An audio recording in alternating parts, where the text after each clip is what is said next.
Okay बच्चों, कैसे हो सब लोग। तो आप सबका वेलकम है हिमालय एजू हब पे, जहाँ पे हमने बहुत ही ज़्यादा इम्पोर्टेंट टॉपिक बच्चों करंट इलेक्ट्रिसिटी सभी साइंस में काफ़ी ज़्यादा इम्पोर्टेंट हो जाता है। चाहे बोर्ड के रेफरेंस में बात करो, किसी भी कॉम्पिटिटिव एग्जाम के रेफरेंस में आप बात करो, चाहे सीयूईटी के रेफरेंस में आप बात करो। इसमें प्रैक्टिकल्स भी होते हैं, तो बोर्ड में प्रैक्टिकल से रिलेटेड क्वेश्चंस भी आपको पूछे जाएंगे, तो इन सेंस में डबल थोड़ा इम्पोर्टेंट हो जाता है। हमने क्या किया यहाँ पे, क्विक रिवीजन इसका आज लिया है आप लोगों के लिए, ताकि आपको चीज़ों को पता चल जाए कैसे इनको यूज करना है। और बच्चों फिजिक्स में जहाँ तक अपन बात करें तो सबसे इम्पोर्टेंट जो है वो ये है कि आपको फॉर्मूला प्रॉपर एक तो आना चाहिए। प्रॉपर आने का सेंस है कि उसमें जो जो टर्म्स हैं उनका आपको पता होना चाहिए कि कौन सी टर्म सही में किसको रिप्रेजेंट कर रही है, इनकी यूनिट क्या है और कैसे इस फॉर्मूले को अप्लाई करना है, कहाँ पे अप्लाई नहीं करना है।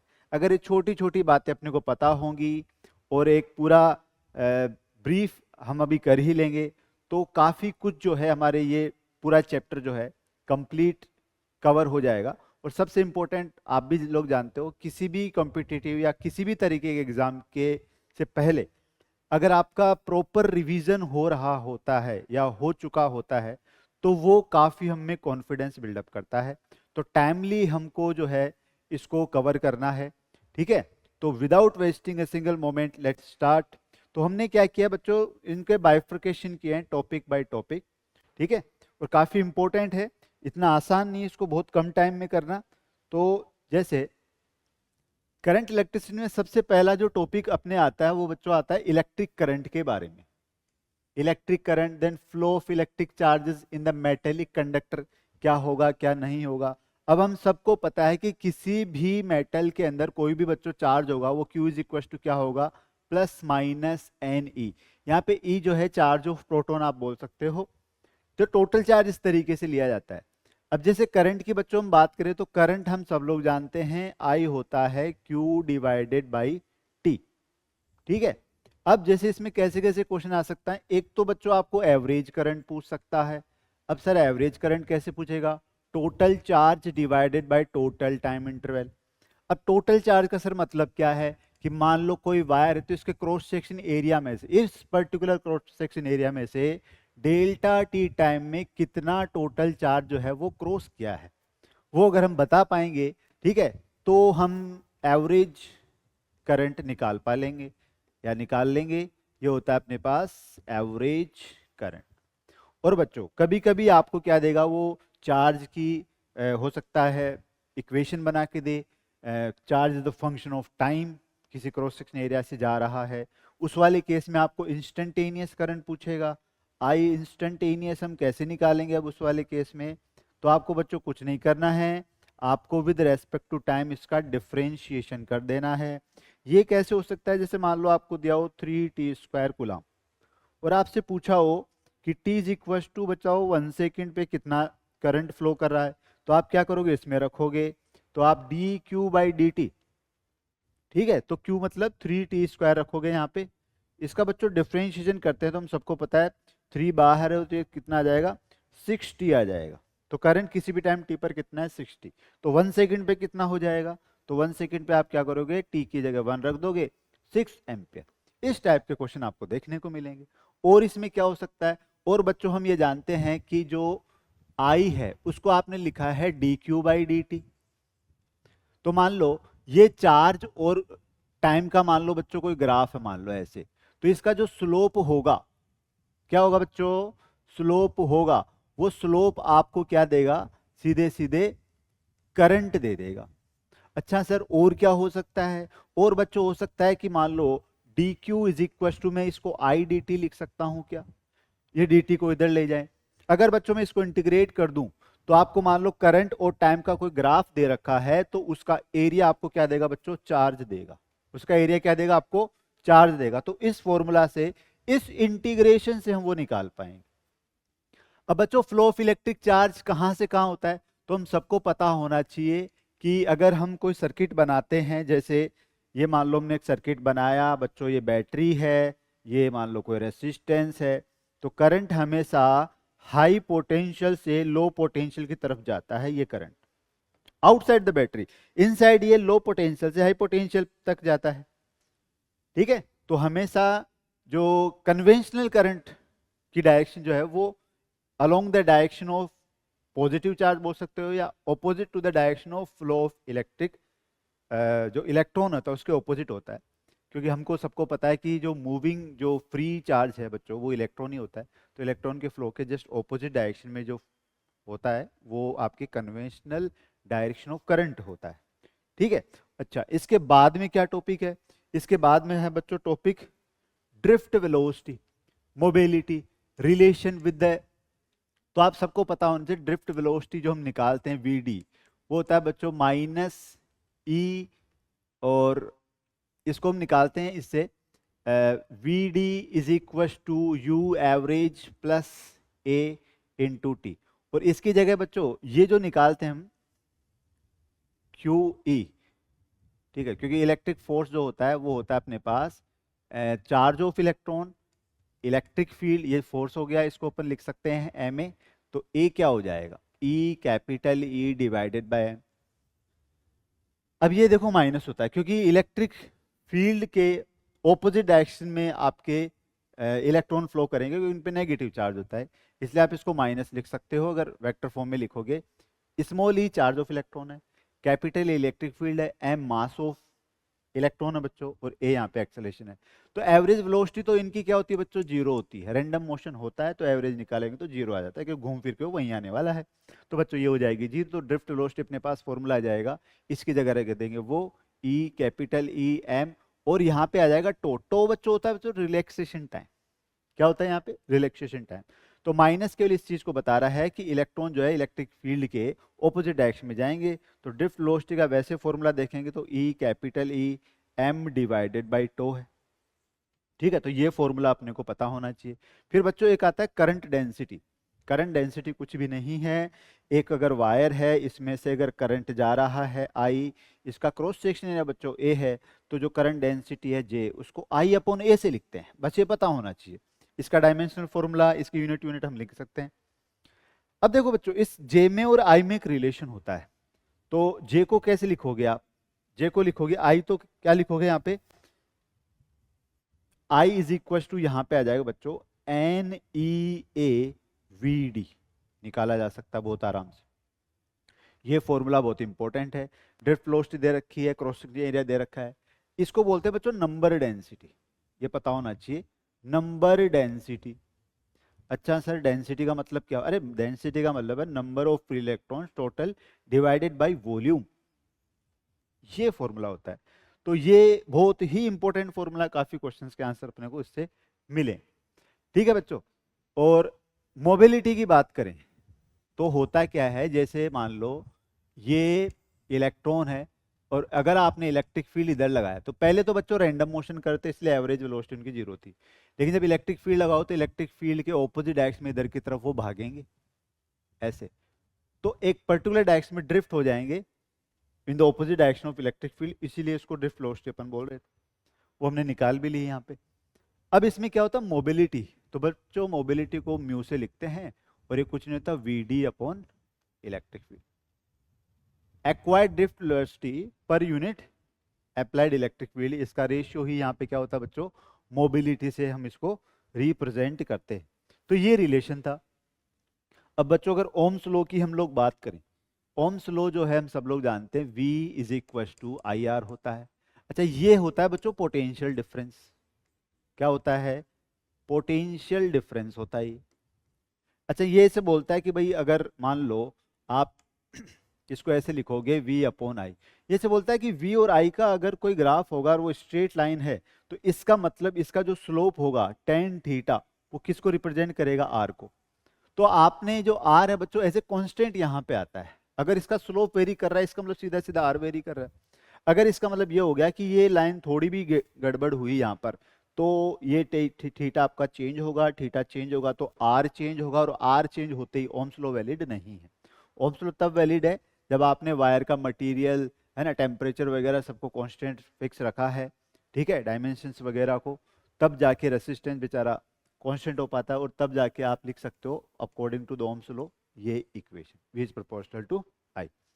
ठीक है, तो लीनियर इसको बोलते हैं लीनियर, और नॉन लीनियर मतलब अगर किसी भी डिवाइस के लिए ये नॉन लीनियर हुआ ऐसे या वैसे, तो इसको अपन बोलते हैं बच्चों नॉन ओहमिक बोल देते हैं।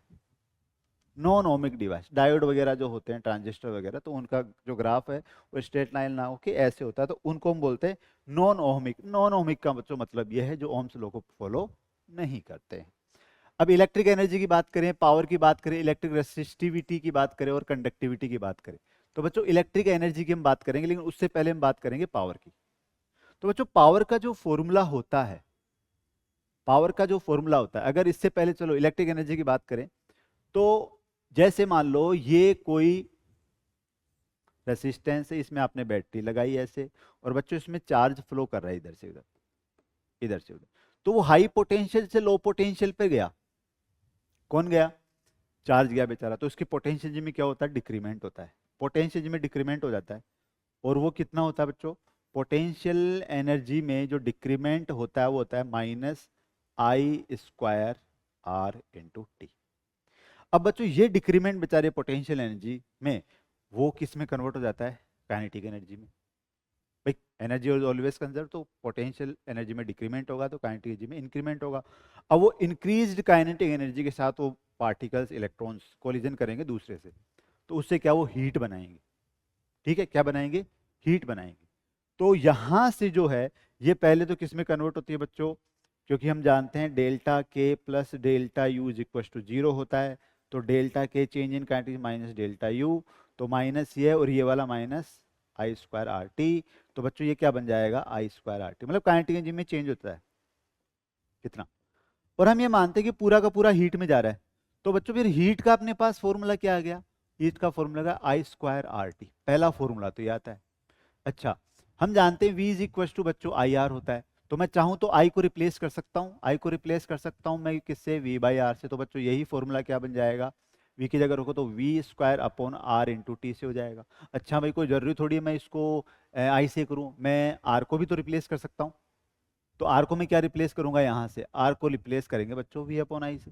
तो करो भाई, करो, इसमें r को रिप्लेस करो, तो ये हो जाएगा आई स्क्वायर। तो ठीक है, और आर को लिख दिया अपन ने V upon I into T हो गया, आई से आई कट गया, तो एक और फॉर्मूला आ गया वी आई इंटू टी, ये हीट आ गया। ठीक है, और ये हीट जो है इससे बच्चों अपन पावर निकाल सकते हैं। बेसिकली यही एनर्जी है। अब पावर की बात करेंगे बच्चों, ये एक्चुअली एनर्जी का ट्रांसफर ही हुआ है, तो अगर पावर की बात करेंगे तो वो क्या हो जाएगा? एनर्जी पर यूनिट टाइम, या यू कहे तो हीट पर यूनिट टाइम। तो बच्चों देखो, हीट के तीन तीन फॉर्मूले हैं। तो जैसे ये अगर लें अपन H upon T, H upon T अगर ये वाला ले तो हमारे पास आई स्क्वायर आर भी फॉर्मूला है। एच अपॉन टी अगर ये ले तो हमारे पास वी स्क्वायर अपॉन आर भी फॉर्मूला है। ये अगर लें तो हमारे पास वी इंटू आई का, ये है हमारे पास पावर का फॉर्मूला। तो जो रिक्वायरमेंट हो, जैसे क्वेश्चन में गिवन हो, हमको उस अकॉर्डिंग यहाँ पे करते चलना है। ठीक है, ओके। रेसिस्टिविटी और इनकी बात करेंगे हम। टेम्परेचर डिपेंडेंसी ऑफ रेसिस्टेंस, तो देखो बच्चों सबसे पहले रेसिस्टिविटी, रेसिस्टेंस जो होता है वो लिखा जाता है बच्चों रो एल डिवाइडेड बाई ए से। इस पे काफी क्वेश्चन आते हैं। अच्छा, इसको रो को बोलते हैं बच्चों रेसिस्टिविटी। क्या बोलते हैं इसको? इसको बोला जाता है बच्चों रेसिस्टिविटी। ये मटेरियल पे डिपेंड करता है। ये लेंथ ऑफ द वायर है, मान लो लेंथ है, इसका क्रॉस सेक्शन एरिया है, तो उसके लिए अपन रेसिस्टेंस इस तरीके से लिख सकते हैं। इस पे काफी क्वेश्चन आते हैं, लेंथ को डबल कर दिया, एरिया को हाफ कर दिया, ठीक है, तो बताओ न्यू रेसिस्टेंस क्या बनेगा, किस तरीके से बनेगा। तो सबको आप सारे क्वेश्चन इस पे बेस होंगे। अच्छा, कभी कभी वॉल्यूम कांस्टेंट होता है, कभी बोलता है बच्चों कि वायर है उसको हमने खींच दिया। अरे भाई खींच दिया तो वॉल्यूम तो वही रहेगा, आपने खींचा लेंथ तो बढ़ गई लेकिन क्रॉस सेक्शन एरिया कम हो गया। तो इस वाले केस में अपन क्या बना सकते हैं इस फॉर्मूला को? R is equal to rho L into divided by A है, तो ऐसा करो एल से ऊपर नीचे मल्टीप्लाई कर दो, बच्चों वॉल्यूम बन गया जो कांस्टेंट होता है। तो एक formula rho L square divided by volume. कुछ क्वेश्चन इससे होंगे। वो बोलता है खींच दिया, हाफ कर दिया, डबल कर दिया, ये सब। और कभी कभी बोलेगा कि हमने दबा के एरिया को डबल कर दिया, तो फिर बस ये कर लो आप, rho L divided by A है, ऐसा करो ए से ऊपर नीचे मल्टीप्लाई करो। अब बच्चों देखो ऊपर वॉल्यूम बन गया जो कांस्टेंट होता है, तो हमारे पास फॉर्मूला जो बन जाएगा rho volume divided by A square. तो ये तरीके हैं जिससे अपन इनको वेरी कर सकते हैं, चेंज कर सकते हैं। रही बात बच्चों रेसिस्टिविटी की, टेम्परेचर पे डिपेंड होती, one plus alpha delta T. जब भी आपको टेम्परेचर रिलेटेड क्वेश्चन हो तो आपको इस तरीके से करना है। अब क्वेश्चन है कि सर रो नोट कब है, तो भाई देखो ऐसे देखो, T2 माइनस T1 ये है। तो T1 टेम्परेचर पे जो रेसिस्टिविटी है उसको अपन रो नोट बोल रहे हैं, और T2 पे जो हो गई है उसको अपन रो बोल रहे हैं, तो ये निकाली जाती है। ये आपके कोफिशिएंट ऑफ, ठीक है, थर्मल रेसिस्टिविटी आप इसको बोल सकते हो। ये अल्फा की वैल्यू आपको वहां पे गिवन होगी डायरेक्टली या इनडायरेक्टली। तो ये इसकी डिपेंडेंसी है। तो इसी तरीके से रेसिस्टेंस को भी लिख सकते हो, क्योंकि इसको रो एल बाई ए से ऊपर नीचे मल्टीप्लाई करोगे तो यही फॉर्मूला बन जाएगा, rho naught one plus alpha delta T. तो जब भी टेम्परेचर T1 T2 दे रखा हो तो मान लो समझ जाओ ये वाला बच्चों फॉर्मूला अपने को लगाना वहां पे। तो ये हो जाता है potential difference EMF of the cell. देखो बच्चों कोई भी सेल हमने अभी तक पढ़ा हुआ है उसमें हम क्या जानते हैं कि एक बैटरी है इस तरीके से और उसके पोटेंशियल डिफरेंस लगा देते हैं अपन 6 वोल्ट 3 वोल्ट, लेकिन ऐसा नहीं होता बच्चों। ईएमएफ करके भी कोई चीज होती है, कोई चिड़िया का नाम है। ये इसका इंटरनल रेसिस्टेंस और गैस मोलर, ये सेल बना, इसको आपने लगाया एक्सटर्नल सर्किट में, ऐसे ये आर बन गया। तो जो भी पोटेंशियल डिफरेंस इसके अक्रॉस आएगा वो इस पे लगेगा, ठीक है। तो उसको तो बोलते हैं अपन पोटेंशियल डिफरेंस। लेकिन बच्चों अगर इसको अपन ध्यान से देखें तो इसके अक्रॉस जो है ये वी लग रहा है, जो भी यहाँ पे पोटेंशियल डिफरेंस आएगा वी, और वो मान लो इसमें करंट आई चल रही है तो V इज इक्वल टू अपन आई आर लिख देंगे। तो अब बचेगा कितना, एक्चुअली जब बच्चों इसमें करंट फ्लो होता है तो ये भी कुछ ड्रॉप कर देता है, तो आपके पास जो बचा कुछ आता है वो आता है और वो लिखा जाता है E minus I R. Battery maximum E दे सकती है लेकिन ये कुछ ड्रॉप कर जाता है, इसको माइनस करना पड़ता है। इसको तो बोलते हैं अपन ईएमएफ, जो बैटरी आपको मैक्सिमम पोटेंशियल डिफरेंस दे रखी है, दे सकती है। और ये बच्चों ये होता है पोटेंशियल डिफरेंस, ये इक्वेशन होती है। अब कभी बोलता है कि भाई आपके ने तो ओपन सर्किट कर दिया, सर्किट में कोई रेसिस्टेंस नहीं है, सर्किट क्लोज नहीं है, तो वो केस वन ले लेंगे अपन, समझ लेंगे कि भाई सर्किट ही पूरा नहीं है तो आई तो जीरो हो जाएगा। इस वाले केस में V इज इक्वल टू ई हो जाएगा, क्योंकि करंट करंट जीरो हो जाएगा, भाई ड्रॉप ही नहीं हो रहा इसमें, तो आपको पूरा का पूरा ईएमएफ मिलेगा एज ए टर्मिनल पोटेंशियल। और अगर केस टू मान लो, अगर आई बच्चों जीरो नहीं है, तो नहीं है तो ये आएगी, ये आएगी तो मतलब क्या होगा, इसमें ड्रॉप होगा, तब अपन ये लगाए, ठीक है। तो इसको ईएमएफ बोलते हैं, इसको टर्मिनल पोटेंशियल या पोटेंशियल डिफरेंस अपन बोलते हैं। और बच्चों ये रिलेशन होता है, ये इंपॉर्टेंट। इसके बाद combination of cell in series and parallel, Kirchhoff's rule and Wheatstone bridge. देखो बच्चों कॉम्बिनेशन ऑफ सेल की बात करो तो दो टाइप के कॉम्बिनेशन हो सकते हैं। भाई आपने एक तो लगाया बच्चों सीरीज में, सीरीज में क्या लगाया, एक सेल ये लगा दिया E1 R1, फिर आपने क्या लगाया ऐसे E2 R2, ऐसे लगाते हैं। अब बात है कि मैं इन सबको हटा के केवल एक ही सेल लगाना चाहता हूं, तो इक्विवेलेंट कितना होगा। देखो बच्चों ये प्लस माइनस तो ये जुड़ेंगे इस वाले केस में, तो इक्विवेलेंट की बात करेंगे ना हम, तो इसमें क्या करेंगे E1 प्लस E2 लिखा जाए। रेसिस्टेंस ये और ये दोनों सीरीज में, तो इंटरनल रेसिस्टेंस का इक्विवेलेंट हो जाएगा R1 प्लस R2। और पूरे सर्किट का रेसिस्टेंस की बात करें तो बच्चों इस R में ये इंटरनल रेसिस्टेंसेस का इक्विवेलेंट जोड़ना पड़ेगा, मतलब ये, ठीक है। अब कई बार होता है कि भाई सर कि ये पलट के रख दिया इसने, इधर माइनस कर दिया, तो फिर E1 माइनस E2 करना पड़ेगा। अच्छा यहां मत कर देना इसको R1 माइनस R2, ये R1 प्लस R2 होगा, इसमें साइन का कोई, ठीक है, इधर उधर करने से कोई फर्क नहीं पड़ेगा। तो अगर ऐसे कनेक्टेड तो E1 प्लस E2 होगा, और इसको ऐसे घुमा के लगा दे तो E1 माइनस E2 उसको लिखा जाएगा, ठीक है। ये अपने पास R इक्विवेलेंट हो गया। अब अगर इसमें हम करंट निकाले तो करंट निकाली जा सकती है, इस वाले केस में कुछ भी नहीं है बच्चों, E equivalent divided by R equivalent कर लो, इससे आ जाएगा, ठीक है। अच्छा अब पैरेलल लगे तो क्या होगा, तो पैरेलल देखो, पैरेलल में क्या करेंगे, पैरेलल में क्या है कि सेल ऐसे लगा हुआ है, R1 E1 एक सेल ऐसे हो गया, R2 E2 एक सेल ऐसे हो गया, ये ऐसे कनेक्टेड है। तो दोनों को हटा के अगर मैं एक सेल लगाऊं, इंटरेस्टिंग है, ध्यान रखना आपको, इसमें गड़बड़ बिल्कुल मत करना। इन दोनों को हटा के अगर मैं एक इक्विवेलेंट सेल लगाऊंगा तो उसका बच्चों ईएमएफ जो लिखा जाएगा वो हो जाएगा 1 upon E equivalent is equal to E1 upon R1, E equivalent जो होगा वो होगा बच्चों E1/R1 plus E2/R2/1/R1 plus 1/R2। ध्यान रखने वाली बात है ये, अगर ये प्लस माइनस ऐसे जुड़े हैं तो यहाँ भी प्लस आएगा, अगर इसको घुमा के रखा हो तो बच्चों यहाँ पे माइनस आएगा, बाकी सभी सेम रहेगा। रही बात इक्विवेलेंट असिस्टेंसेस की, तो पहले इन दोनों को सोल्व करेंगे।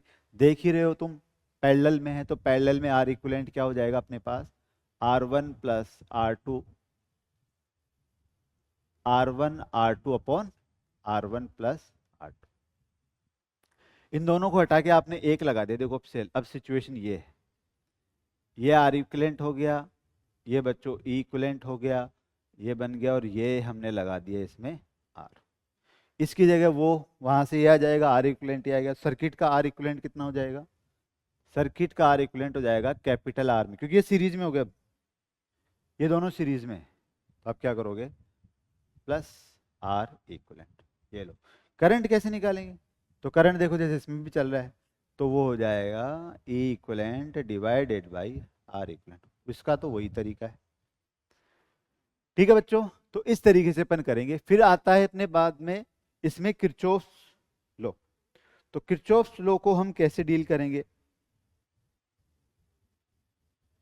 देखो बच्चों इसमें दो होते हैं, एक तो होता है के सी एल और दूसरा होता है केवीएल। केसीएल मतलब किरचॉफ्स करंट लॉ। इसमें ये बोलता है कि किसी भी पर्टिकुलर पॉइंट पे या जंक्शन पे जितना करंट आता है उतना करंट चला जाता है। I1 आ रहा है, I2 जा रहा है, I3 अगर ऐसे आ रहा है, तो आपको क्या करना है, यहाँ पे कोई करंट नहीं रहता। तो इनकमिंग करंट को आप पॉजिटिव ले सकते हो, आउट गोइंग करंट को तुम नेगेटिव ले सकते हो। तो इनकमिंग करंट क्या है, I1, मतलब समेशन, यहाँ पे summation of current at the junction will be 0। यही है बस लो बच्चों। तो इनकमिंग करंट को जोड़ दो, आउट गोइंग करंट को माइनस कर दो, इज इक्वल टू 0। इसका मतलब I1 plus I3 is equal to I2 हो गया।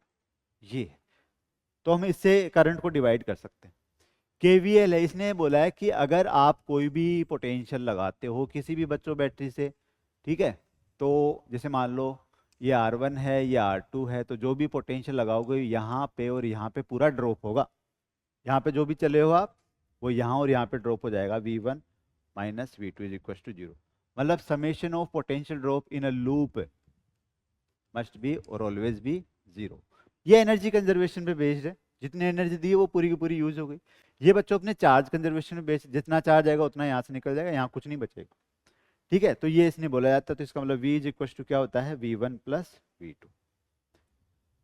अब एक चीज जो सबसे इंपॉर्टेंट है, अगर बच्चों मान लो बैटरी ऐसे है और आप ऐसे स्टडी कर रहे हो, ये प्लस माइनस है, V है, तो पोटेंशियल डिफरेंस की जब मैं बात करूं ए और पॉइंट बी पर, तो डेल्टा V को प्लस लिखेंगे कि माइनस। तो ध्यान रखना, हाई से जब लो की तरफ जा रहे हो तो आप इसको माइनस लिखोगे। ठीक है, तो जब आप A टू B जा रहे हो तो इसको डेल्टा V को ऐसे लिखोगे, और बच्चों B टू A जा रहे हो इधर से इधर, तो आप लो से हाई पे जा रहे हो, तो उस वाले केस में इसको प्लस लिखना, KVL लगाते हो।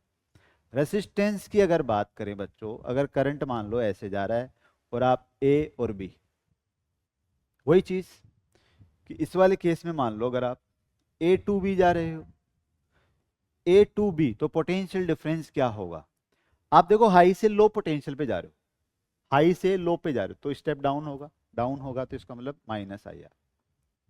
और अगर आप B टू A आ रहे हैं बच्चों, तो इसका ध्यान रहे ये आप फिर B टू A मतलब लो पोटेंशियल से हाई पोटेंशियल, लो से हाई पे जा रहे हो, तो प्लस आई आर इसको लिखा जाए। और बच्चों रही बात व्हीट स्टोन ब्रिज, तो उसमें क्या होता है, आप सबको ये डायग्राम देखते ही कुछ कुछ समझ में आ जाएगा। रेसिस्टेंस के लिए है,